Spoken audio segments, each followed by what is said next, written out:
Let me take a moment and talk about Riverside.fm. It allows you to record studio quality audio and up to 4K video. When you need to record audio and video, Riverside.fm can do it. So if you're looking for a hero platform for all your recording needs, from podcasts to webinars to any video content, Riverside.fm. I've got a promo code for you where you'll receive a 30% discount on the first 3 months of your subscription. I'll give it to you twice. The promo code is SHIPIT. All one word, SHIPIT, and you'll pick up a 30% discount on your first 3 months of your subscription. Riverside.fm. In this episode of the Pigskin Dispatch's Early Pro Teams Tribute of Football, we take a deep dive into the origins and a very interesting history of the Boston Yanks franchise and where they ended up in today's era of football. It's all coming up for you in just a moment. This is the Pigskin Daily History Dispatch, a podcast that covers the anniversaries of American football events throughout history on a day-to-day basis. Your host, Darren Hayes, is podcasting from America's North Shore to bring you the memories of the gridiron, one day at a time. So as we come out of the tunnel of the Sports History Network, let's take the field and go no huddle through the portal of positive gridiron history with pigskindispatch.com. This podcast is part of the Sports History Network, your headquarters for the yesteryear of your favorite sport. You can learn more at sportshistorynetwork.com. Hello, my football friends. This is Darren Hayes of pigskindispatch.com. Welcome once again to the Pigpen, your portal to positive football history. And we have the early spotlight on professional football teams. We like to try to do at the beginning of each week. I know we've missed a couple here recently, but we want to get back into that mode. And one team that we have not talked about yet is a very unique name, the Boston Yanks. And the Boston Yanks franchise started operations in June 19th of 1943. And they existed and played in the National Football League from 1944 through the 1948 season. And one has to wonder how a team from Beantown would gain the moniker of Yanks. Now, after all, the New York Yankees baseball team are the biggest rival to the Boston Red Sox in Major League Baseball. And the two cities aren't exactly, best buddy situation here. They both respect each other, but competitively in a game of sports, New York and Boston, it just doesn't mix from my perspective. And it would be like a pro team in Columbus, Ohio, setting up as the Wolverines. It just doesn't mix. Ohio State and Michigan Wolverines don't mix. But the name of Yanks in Beantown has a bit of a backstory that is compelling and very interesting. I'm going to share it with you here during my research. Now, the owner of the team is a fellow by the name of Ted Collins. And Ted is a pretty interesting man. First and foremost, he was in show business. Collins was pretty good at managing and promoting stars of the era in the blossoming entertainment industry. And he managed singer Kate Smith, and according to multiple old newspaper articles, these two had a very unique and special relationship. Kate Smith was probably, like the Beyonce of her era, only she also had television and movie appearances. She was a very famous star. The Reading Eagle from a 1956 story shares a tale about how the two met. Evidently, back in 1930, Collins, who was then recording director for Columbia Records, missed a train when he was trying to return home from a trip back to his home at Long Island.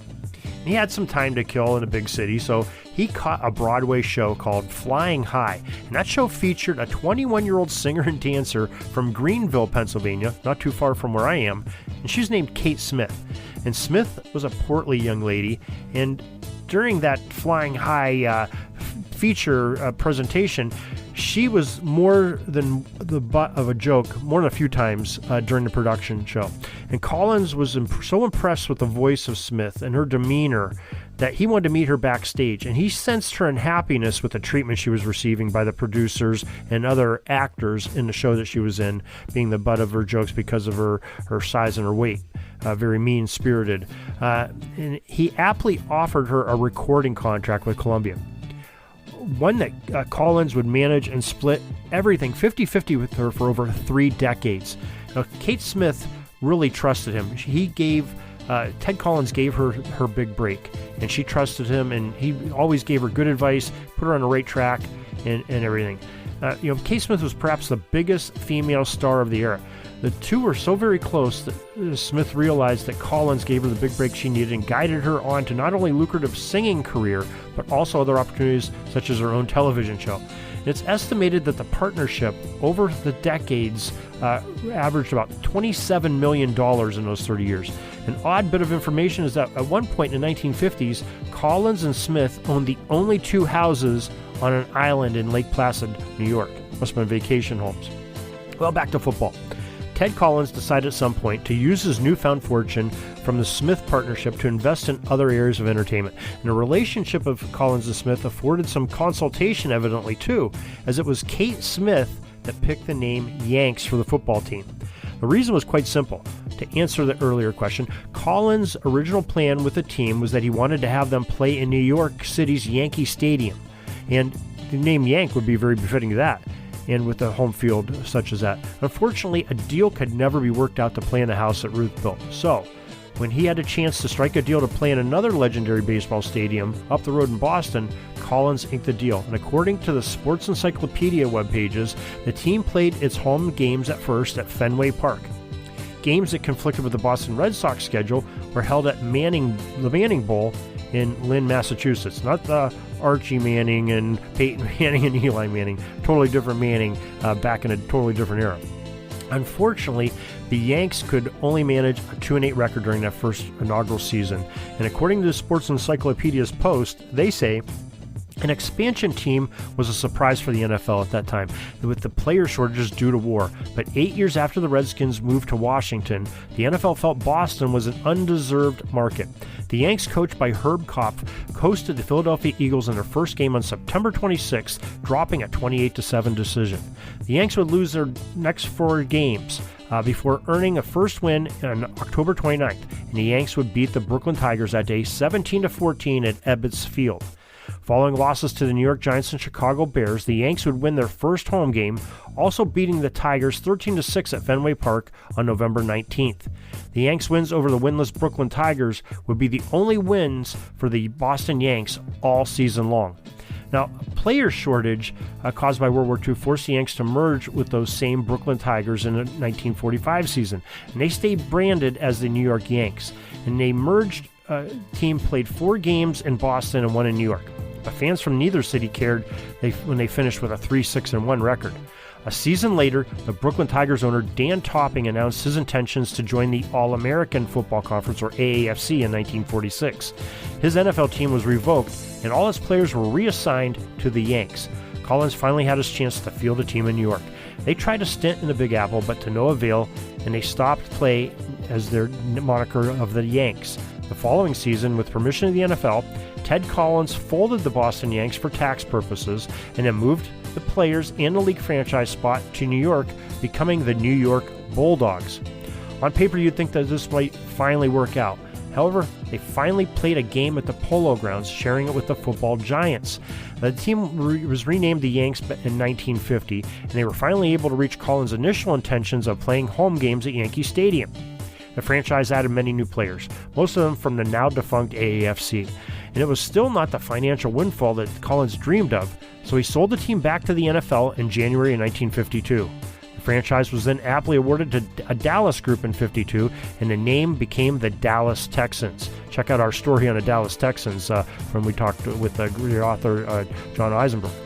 After drawing very few fans to 4 games in the Cotton Bowl, the Dallas owners gave up and the NFL took over the team for the rest of the season, during which the Texans had to play all their games on the road. At the end of that season, the franchise was disbanded, and it was at this time there was a move once again. Finally, in January 1953, the holdings of the defunct Dallas Texans were sold to Carroll Rosenblum, and the franchise was moved to Baltimore, Maryland as the Colts. We know that Rosenblum would eventually trade the Colts to Jim Irsay in return for the LA Rams, and Irsay would then relocate the Colts from Baltimore one dark night to their new and current home of Indianapolis. That's pretty much a ride. They're all over the place here. So in essence, and by a stretch of the imagination, the Boston Yanks live on as the Blue Horseshoe in the Midwest at Lucas Oil Stadium. And, boy, that's some interesting facts that we get to learn about how a team has developed and changed names and cities and moved all around the country. I don't know, maybe this side of the rams of any team moving as much as that team did, the Indianapolis Colts franchise, starting off as the Boston Yanks. But man, boy, they have a rich history, and kind of an interesting one when you tie in the names of Kate Smith, the starlet of the era, and the owner, Ted Collins, the original owner. So very interesting indeed, a very colorful past, and we hope you enjoyed this great little bit of preservation of football history. We hope you'll join us once again tomorrow for some more great sports history, because we talk about sports history each and every day of the year. Also, a few times a week, we have the Sports Jersey Dispatch podcast, where we talk about more sports history outside of the realm of football, and with a little bit of football thrown in there too. We hope you enjoy that too on jerseydispatch.com and your favorite podcast provider, and on sportshistorynetwork.com. Till tomorrow, everybody, have a great gridiron day. We're taking a peek over at the chains and the down marker. It's 4th and long. We're going to have to punt the ball and get on out of here, but we'll have another series tomorrow for your football history headlines, so be sure to tune in. We invite you to check out our website, pigskindispatch.com, not only to see the daily football history, but to experience positive football with our many articles on the good people of the game, as well as our own football comic strip, Cleat Marks Comics. Pigskindispatch.com is also on social media outlets, Facebook, Twitter, Instagram, and don't forget the Pigskin Dispatch YouTube channel to get all of your positive football news and history. Special thanks to the talents of Mike and Gene Monroe, as well as Jason Neff, for letting us use their music during our podcast. PigskinDispatch.com is a proud affiliate of the Sports History Network, the headquarters of sports yesteryear.